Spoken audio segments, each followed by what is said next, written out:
Salut à tous, j'espère que vous allez bien. Aujourd'hui, on se retrouve pour aménager ce beau terrain paludarium de chez Exoterra, donc 45-45-90.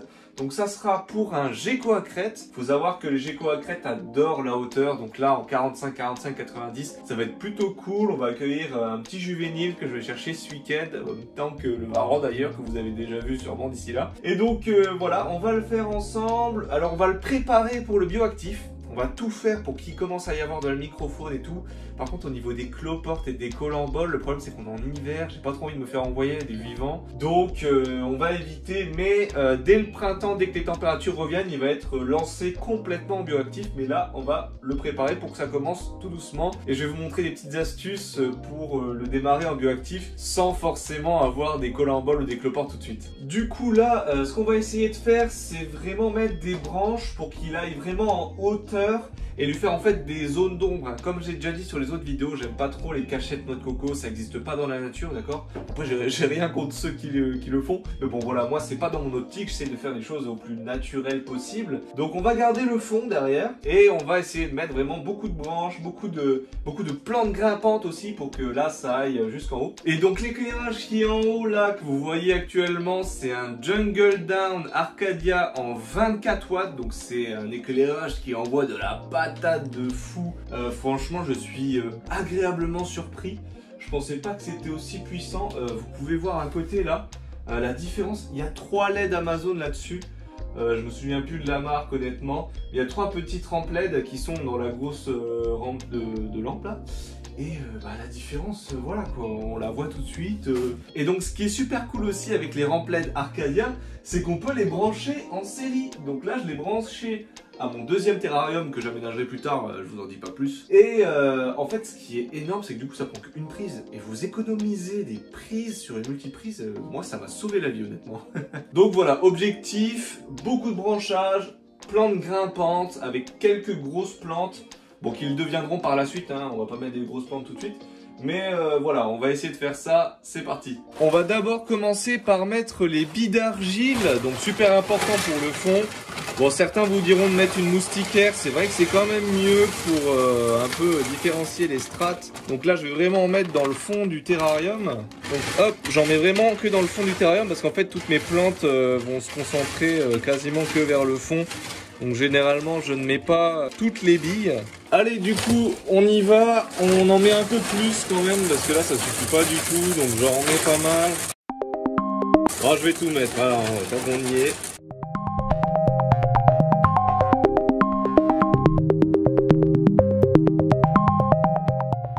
Donc voilà, le but c'est d'en étaler un tout petit peu devant. Mais vraiment pas énormément pour pas qu'elle se voit en fait dans la vitre de devant. Et d'en mettre vraiment plus dans le fond en fait. C'est-à-dire faire un petit gradient. Alors voilà, ça c'est du Earth Mix. Attention l'accent anglais.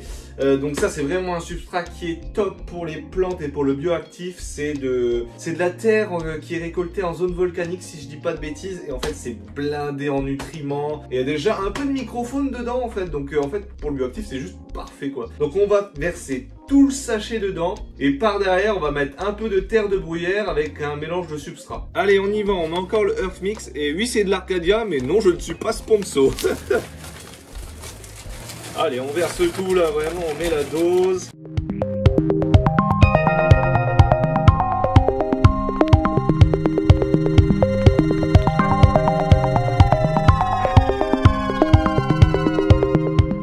Petit tips pour démarrer le bioactif, vu que je n'ai pas moyen de commander des verres, des colamboles ou encore des cloportes, je vais le démarrer avec du substrat spécial cétoine. Là vous allez me dire, qu'est-ce que tu fous?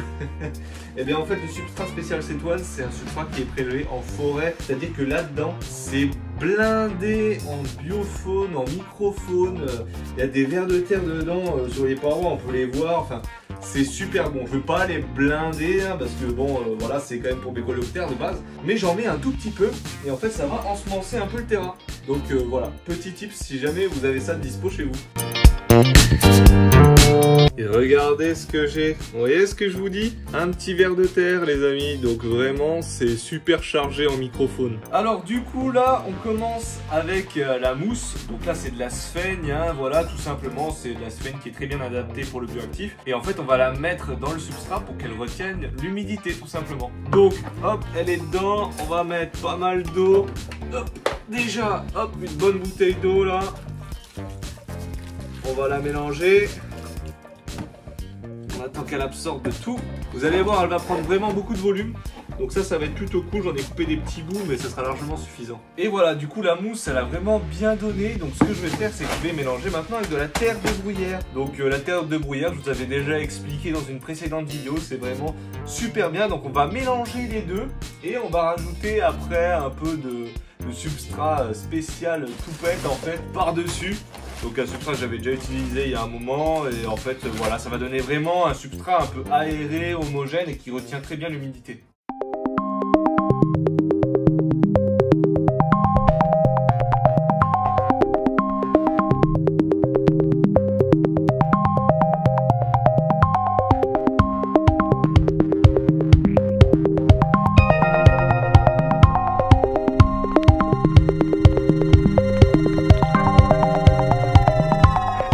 Hop, là, on balance tout le substrat qu'on vient de faire. Donc hop, on racle, on étale le substrat. Donc voilà, ça donne quelque chose de vraiment sympathique.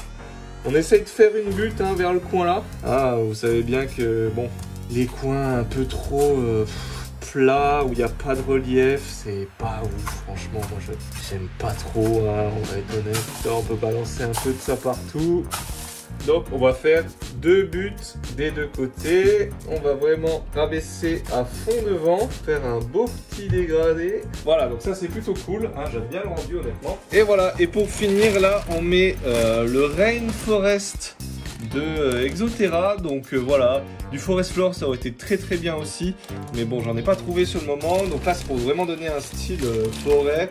Et ce qui est cool c'est que ça va aussi pouvoir servir pour le bioactif. Donc on mélange hein, bien sûr, pas que les couches soient un peu confondues. Et là on a vraiment un substrat qui est forestier et qui est super sympa. Moi j'adore ce substrat, c'est la deuxième fois que je fais un mix dans ce sens là et c'est vraiment jamais déçu par ce genre de truc.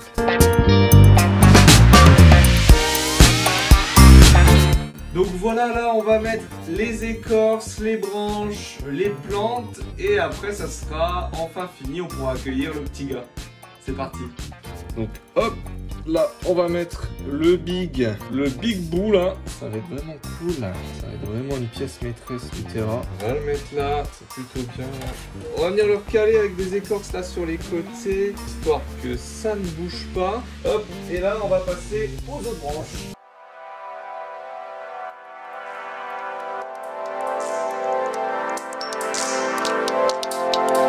Alors du coup là je vais mettre le dernier bout de liège et je voudrais juste vous dire quelque chose, ça vous voyez bien que c'est des branches qui ont été récoltées en nature. Alors j'ai deux choses à dire. Première chose, toujours les décontaminer. Donc la technique que je fais moi c'est un choc thermique. Donc eau bouillante et juste après eau glacée. Ça permet vraiment de tuer tout ce qu'il y a en surface. Après généralement ce qu'il y a à l'intérieur du bois c'est des larves ou des choses comme ça. Donc ça c'est pas vraiment dommageable pour vos reptiles. Et deuxième chose, juste sachez que c'est interdit de récolter des bouts de bois en forêt. Donc voilà, essayez de récolter ça en propriété privée.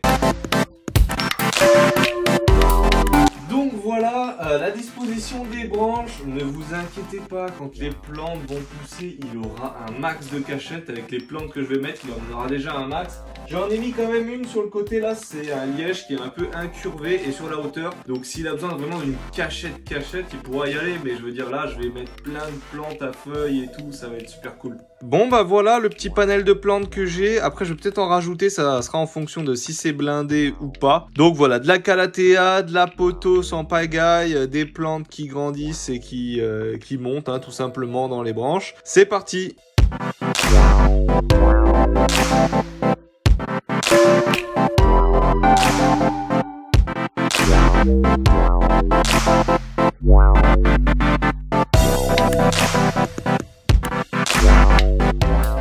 Dernière étape, pour un look un peu plus naturel, je vais mettre voilà, plein de feuilles mortes dans le terra. Et on va installer la plateforme de nourrissage et il sera quasiment fini. Bon, là j'avoue comme ça rend pas top, mais il faut penser à après. Si vous blindez tout de suite votre terra de grosses plantes, quand ça va commencer à exploser, ça va être vraiment trop chargé. Alors que là, ce qui est cool, c'est que je vais pouvoir bien voir l'évolution, je vais pouvoir grimper, voilà, ils ont plein de points pour grimper mes plantes, donc ça va être super cool. Donc voilà, vous savez que j'aime bien les plateformes champi. Bon, la dernière fois, j'avais galéré avec cette plateforme champignon, mais là, ça devrait aller, j'ai pas de truc en liège, comme sur le terrain d'à côté, où là, j'étais vraiment en PLS, donc on va la fixer, et après, bah, le bac sera à peu près fini.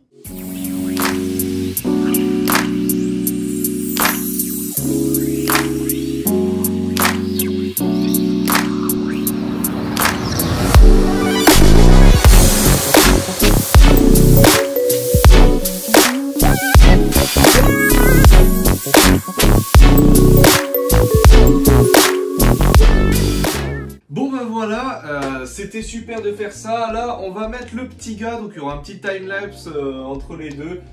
Parce que là le terra va tourner encore quelques jours, le temps que je fasse quelques ajustements. Mais donc voilà, il est quasiment fini dans sa conception. Je vous laisse avec le release du petit gars. Bon bah voilà, ça fait environ 3 mois que le setup il tourne. Ça fait 3 mois que le petit est arrivé. Alors bon, je vais pas le release en vidéo parce qu'en fait il est juste trop petit. C'est-à-dire que j'ai peur que en fait, je le vois plus du tout là-dedans et qu'il devienne complètement peureux.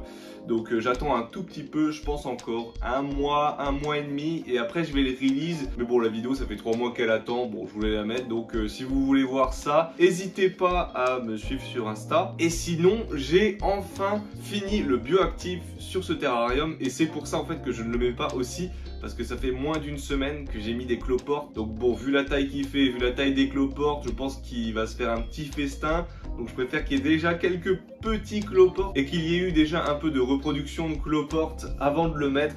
Comme ça, tout est bien en route. Mais les plantes ont bien pris leur pied, hein. Franchement, elles ont explosé, ça a fait bien plaisir. J'ai juste un petit problème avec la plateforme qui n'a pas tenu. Donc là je vais essayer avec une solution saline sur la ventouse pour que vraiment elle tienne du tonnerre. Je vous montrerai aussi, mais les collants en bol ont explosé dans le terrarium. Donc là pour le bioactif il est juste prêt, il est prêt à partir. Donc voilà, comme j'ai dit, j'attends juste un petit peu pour les cloportes. Bon et bien voilà, on se finit cette vidéo là-dessus. J'espère que vous avez aimé. N'hésitez pas à mettre un commentaire si vous avez des questions, à liker et à vous abonner à la chaîne. Allez, salut à tous!